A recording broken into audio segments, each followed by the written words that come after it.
Assalamualaikum warahmatullahi wabarakatuh. Perkenalkan, kami dari mahasiswa Universitas Muhammadiyah Riau, Fakultas Ekonomi dan Bisnis, Program Studi Akuntansi. Baik, pada kesempatan kali ini kami akan mempresentasikan hasil analisis laporan keuangan Bank Mandiri Tbk dengan menggunakan analisis ATMA Z-Score. Dan ini merupakan tugas akhir mata kuliah analisis laporan keuangan yang dimana dosen pengampunya Pak Zul Asmi, SE, MSI, AK, CA, CSRS. Dan kami beranggotakan 1. Torik Nathan, 2. Rahmat Kurniadi, 3. Willy Chandra Hermanto, 4. Irfan Saputra. Baik, selanjutnya akan dijelaskan oleh Rahmat Kurniadi. Saya akan melanjutkan presentasi dari teman saya, yaitu apa itu ATMA Z-Score. Merupakan formula multivariabel untuk mengukur potensi kebangkrutan sebuah perusahaan. Itu merupakan fungsi dari 5 rasio keuangan, yakni rasio profitabilitas, leverage, likuiditas, solvabilitas, dan aktivitas. Perhitungannya juga mudah. Anda hanya perlu menghitung masing-masing rasio terlebih dahulu, kelima rasio tersebut. Kemudian masukkan dalam persamaan untuk menghasilkan Z-score. Skor tersebut berguna untuk memprediksi apakah suatu perusahaan memiliki tingkat probabilitas yang tinggi untuk pilot. Kemudian dari hasilnya, Anda juga dapat membandingkannya dengan perusahaan lain. Selanjutnya, mengapa ATMA Z-Score penting? ATMA Z-Score penting karena memfasilitasi analisa, dan membuat keputusan. Anda dapat dengan mudah menilai kualitas kredit perusahaan tanpa harus mengembangkan model sendiri. Di pasar saham, investor menggunakan Z-Score untuk keputusan jual atau beli sebuah perusahaan.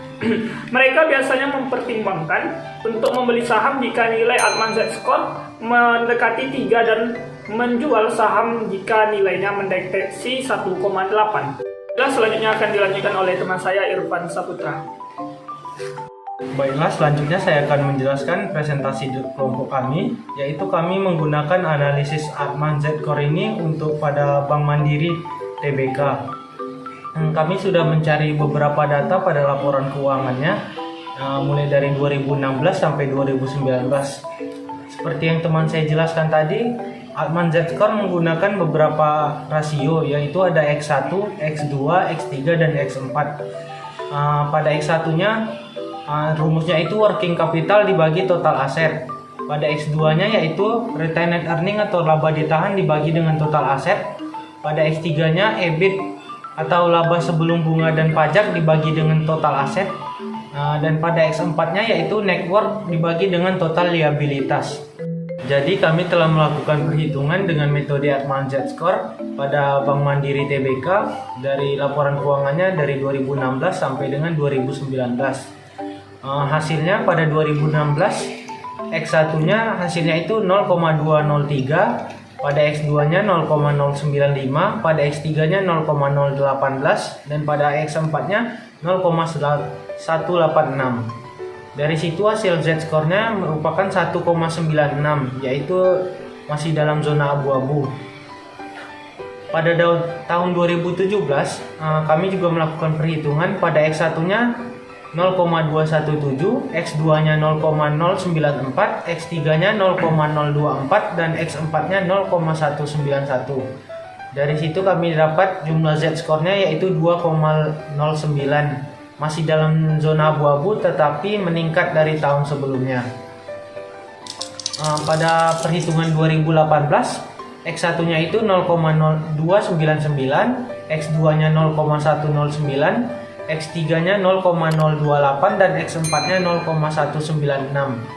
Dari itu kami dapat total Z-score-nya 2,26. Masih dalam zona abu-abu ya, karena zona amannya itu di atas 2,6, tetapi lebih meningkat dari tahun 2017. Pada 2019 hasil perhitungan kami pada X1-nya 0,247, X2-nya 0,105, X3-nya 0,028, X4-nya 0,204. Hasil penjumlahan Z-score-nya itu 2,36. masih dalam zona abu-abu, tetapi lebih meningkat lagi dari tahun sebelumnya. Dari hasil klasifikasi Z-score-nya tadi bisa kita lihat pada 2017 berarti dia meningkat 0,13 poin. Pada 2018 juga meningkat dari tahun sebelumnya 0,17 poin, dan pada 2019 juga bertumbuh 0,10 poin. Menunjukkan kinerja PT Bank Mandiri Terbuka ini dari tahun 2016 sampai 2019 menunjukkan hasil yang positif, dikarenakan menjauh dari nilai kebangkrutan yaitu di poin 1,10, yang dimana tetapi hasil ini belum cukup ketimbang rata-rata di targetnya yaitu 2,60, berarti masih dalam zona abu-abu. Selanjutnya kesimpulannya akan dijelaskan oleh teman saya. Baiklah, saya akan menyampaikan kesimpulan, di mana kesimpulannya kita sebagai akuntan hendaknya harus mampu menganalisis laporan keuangan sebuah perusahaan guna untuk melakukan pengambilan keputusan oleh pihak manajemen. Di mana pada kesempatan kali ini kami telah menganalisis laporan keuangan Bank Mandiri Tbk, yang dimana hasilnya cukup signifikan, menunjukkan perkembangan yang konsisten dari tahun ke tahun. Hanya saja perusahaan ini masih berada di dalam zona abu-abunya, yaitu di poin 196 sampai 2,36. Oleh karena itu, perusahaan ini harus mampu kerja 2 kali lebih keras dari sekarang untuk keluar dari zona abu-abunya, yaitu di poin 2,60. Oleh karena itu, adapun penyebab-penyebab lain dari terjadinya penurunan kerja Bank Mandiri Tbk ini dikarenakan adanya sentimen negatif, yaitu di mana perusahaan mengalami kehilangan dana nasabah secara tiba-tiba. Namun dari perusahaan telah melakukan etikat baik dengan menyelesaikan segala permasalahan.